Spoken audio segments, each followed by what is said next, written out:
निघतो आम्ही। जावई बापू, होईल व तुमची आई बरी। आम्ही देवाला साकडं घालू। बरं शिवा, निघतो आम्ही। काही वाटलं तर लगेच कळवा आम्हाला, आम्ही येऊ परत। हो। चला, येतो आम्ही। चला रे।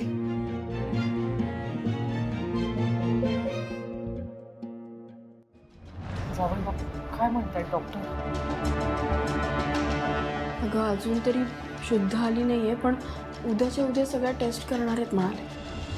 आशू, लेकरा काळजी करू नगस। सीताईसनी बरं वाटेल लवकर। अरे देव हाय की, हा नग काळजी करूस।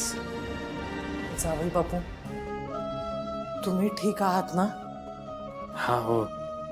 हे बघा जावई बापू, आता खरं तर तुम्ही दोघांनी एकमेकांना आधार द्यायला हवा। म्हणजे आता इथे मोठं वडीलधारं कोणी नाहीये, भाऊ सुद्धा नाहीयेत, लक्ष्मण काकाही नाहीयेत, तेव्हा तुम्हीच एकमेकांना सांभाळायला हवं। मी जरा आलोच, आईपाशी बसतो थोडा वेळ। आलोच। शिवा, जीजू ठीक आहेत ना? नाही, असं स्ट्रॉंग दाखवत असला तरी हल्लाय आतून खूप। पण मला खात्री आहे तो एकट्याने सगळं सांभाळून घे।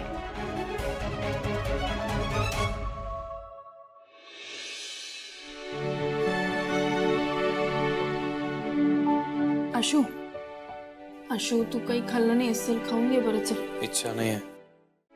अरे आशू, इथे बघ, असं डोळ्यात पाणी आणून कसं चालेल आशू?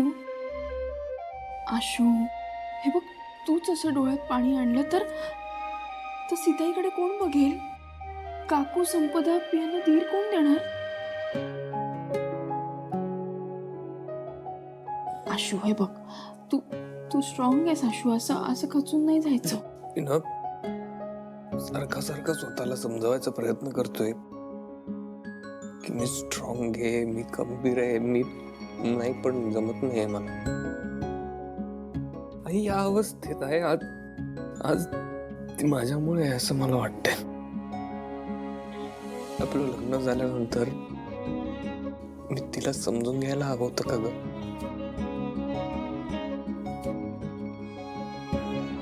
तिला शुद्धच येत नाहीये शिवा। मला तू म्हणतेस तसं निदान तिचं म्हणणं ऐकून घ्यायला हवं होतं, तिला समजून घ्यायला हवं होतं, तिला काळजी वाटली असेल ग माझी खूप। आणि मी यार, मला आत्ता कळतंय की तिला माझी जशी काळजी वाटली असेल, तिची काय अवस्था झाली असेल, तिचीच अवस्था माझी होती। मी सारखं स्वतःला समजावायचा प्रयत्न करतोय की आशू तू धीर धर, स्वतःच्या पायावर उभा राहिलायस आता, या सगळ्याची जबाबदारी तू घेऊ शकतोस। पण नाही, मला नाही जमत, मला भीती वाटते खूप। आशू, आशू ऐक, इकडे बघ, हे बघ इकडे बघ, ऐक, असं नाही डोळ्यातनं पाणी काढायचं, नको रडूस आता। तुला आता खंबीर असण्याची गरज आहे। तुला माहितीये का, माझे पप्पा गेले ना तेव्हा मी पण खूप घाबरले होते, नव्हतं कळत काही, हे असंच होत होतं। पण जेव्हा आपण एकटे असतो ना, तोच क्षण असतो जेव्हा आपण स्वबळावर तयार होत असतो, सगळं शिकत असतो तेव्हा आपण। बघ आता काका नाहीये, भाऊ नाहीये, तर ही सगळी जबाबदारी तुला घ्यायची आहे। आणि तू घेणार, मला माहिती आहे तू स्ट्रॉंग आहेस, तू सगळं करू शकतो। तू असं रडू नको ना। पण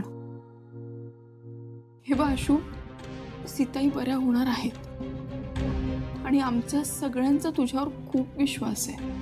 त्यांना काही नाही होणार, तू सगळं नीट करणार आहे। आणि हे बघ, सीताई बरा झाला आणि त्यांना कळलं की त्यांचा लाडका आशू उपाशी राहिला त्यांच्यासाठी, तर त्यांना आवडेल का? नाही की नाही? मग त्यांच्यासाठी का?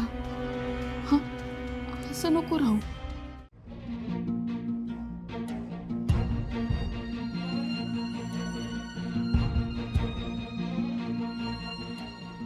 आशू, हा आई, हळू।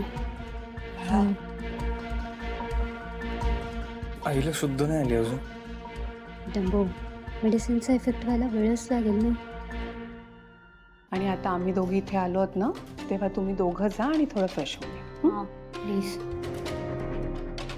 नाही, मी ते इन्शुरन्सचं काम करायला जातो. आईच्या टेस्ट सुरू होतील ना आज. मला वाटलंच होतं. डंबो, शिव, आम्ही हे कपडे आणि फूड आणले तर तुम्ही प्लीज खाऊन घ्या आणि फ्रेश व्हा. घ्या. बरं शिवा, आशूला इन्शुरन्सचं काम आहे म्हणतोय, तर तू घरी जातेस का?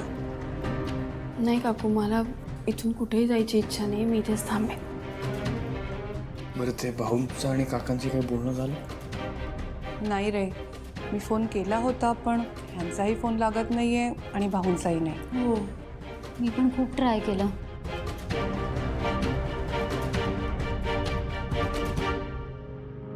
मी ते इन्शुरन्सचं काम करून येतो.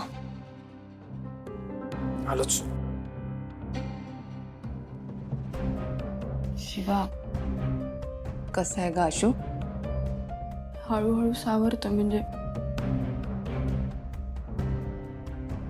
बघ ना काय परिस्थिती आली आहे. हेही नाही आहेत आणि भाऊही नाही आहे.